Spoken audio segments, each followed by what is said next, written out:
All right, so extremely clumsy handoff, but let's actually look at some examples of problems here where we need to sort of solve. Um, the first thing, the language setup is just about sort of getting everything in order, but the examples that we just sort of ended with, right, were ones where we kind of know all three values, the percentage, the part, and the whole. If you know that, they're just going to multiply all to the same thing. That's a way of sort of checking that your values are consistent. But what's a more likely situation, right, is that you're actually missing one of the values, one of the three values, and you have to sort of solve for it, right? So this is an equation, which means it's something we can sort of use to solve for a missing value.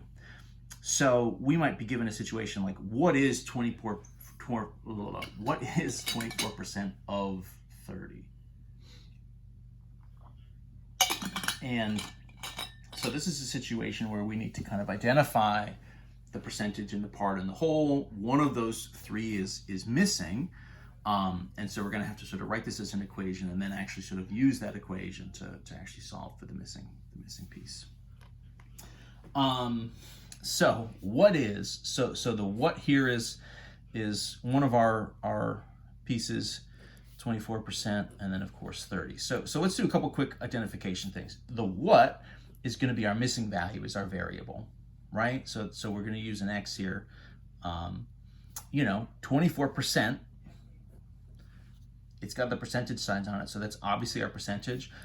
Of 30, this out of 30, that kind of indicates for me that the 30 value here should be the whole. So then kind of by default, that must mean that the x value here is our part. And if I kind of break this up, right, in theory, my equation should be, right, the percentage times the whole is equal to the part, right? You can kind of see this sentence is essentially just a flipped kind of left-right side version of this, right? So this would be sort of rewritten, 24% of 30 is what number, right? Something like that.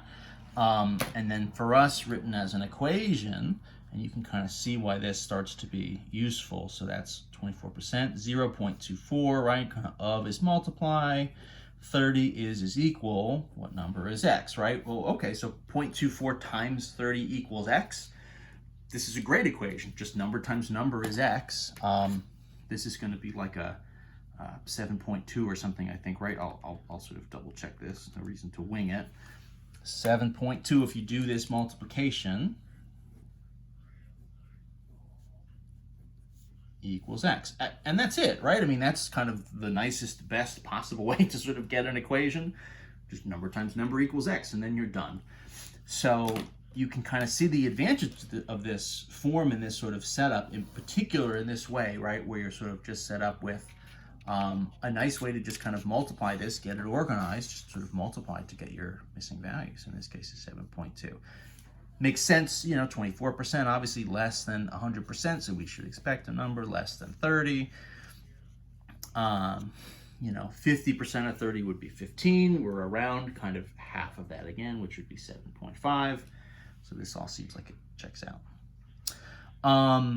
So what we're going to see from here then is a couple different variations. So that's kind of the nicest possible version. Another version might be something like, what percent of 48 is 6? Question mark, right? So let's do the same approach here. Let's identify, what's the part, what's the whole, what's the percentage. In this case, right, what percent, so the what is obviously my variable, my x, the unknown, and what percent, so the x value here is going to be a percentage. That's kind of one area where we need to be a little careful. In an equation, right, working with a percentage, what we did before, right, is I didn't use 24, I used the decimal version, 0.24. So I'm going to get a value here that's the percentage, but kind of represented either as a decimal or as a fraction. So my final answer, I'm going to need to do a conversion from whatever that number is kind of into the percent form, we're kind of just sort of, doing that almost without making a big deal about it here, 24% to 0.24. So that's just something we're going to have to kind of note.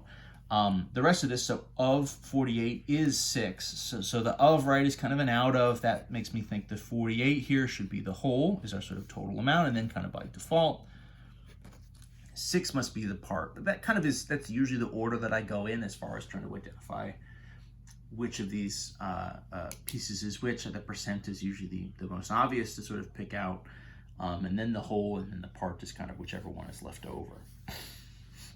I think I sort of said here, right, the of, right, out of a total number, right, of here is a pretty good indicator that you're dealing with a whole value. Is usually the word that sort of sets off the part, right? So this piece in hand is 15, is 6, is whatever. So the is a good indicator word that you're at the part. So what would this look like? This is pretty much in the form already, right? This should be the percentage times the whole is equal to the part, and we've pretty much got that. So what I need here is just to say, okay, so x is the percent times 48 is equal to the part, which is 6. So this is an equation. It's not set up and sort of solved in quite as nice a way as the other one was, where we could just do a multiplication. So I actually need to do some math here to solve it, right? So here's an equation. Solve for the x. For us, that's going to mean, right, let's divide both sides by this 48. So x would be 6 over 48. That's equivalent to a 1 over 8. And so now I need to convert this into a percentage, right? So 1 over 8 is my kind of answer, is my number, but it's supposed to represent a percentage. So I need to do a quick conversion here.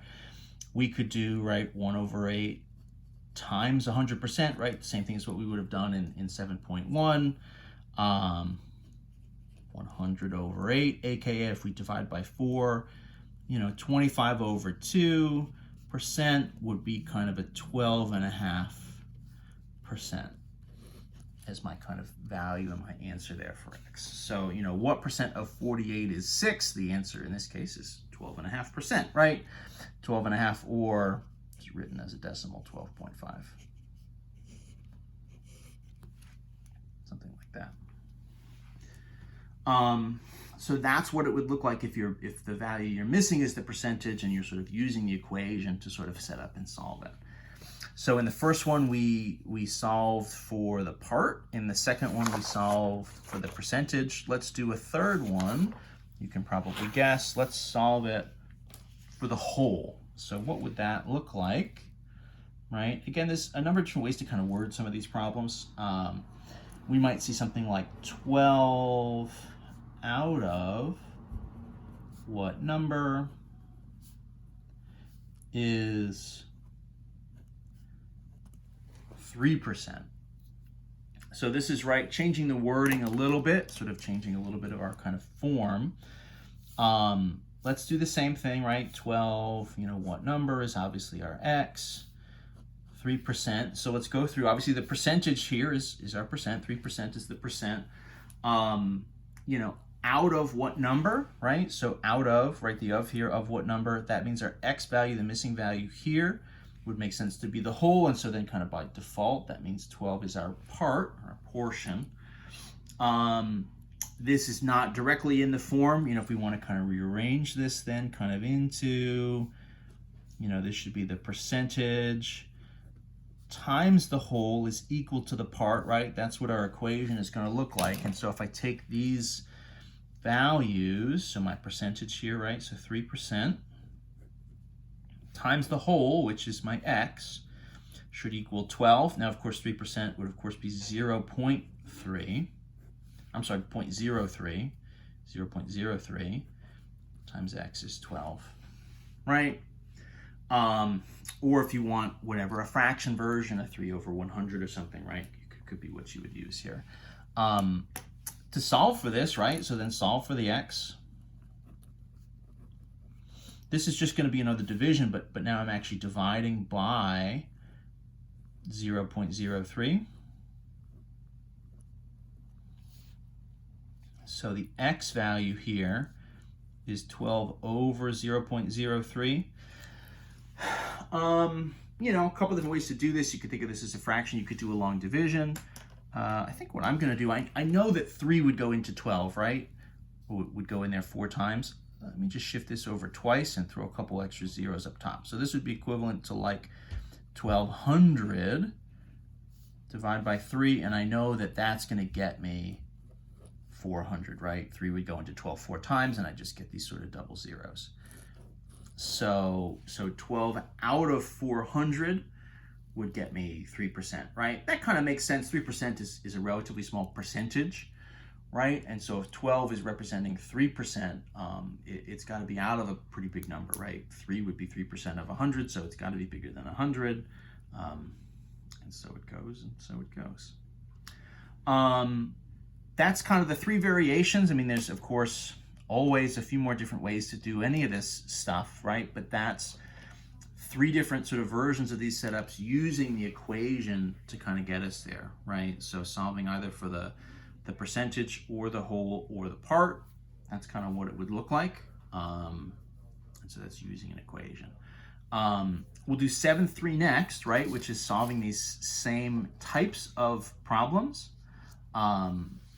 but using a proportion setup instead. So I would say, you know, watch the 7.3 videos as well, and then kind of compare it to the 7.2, see which setup you think works better for you, and you can kind of stick with that. Or, right, if you like them both, then you can sort of go back and forth between.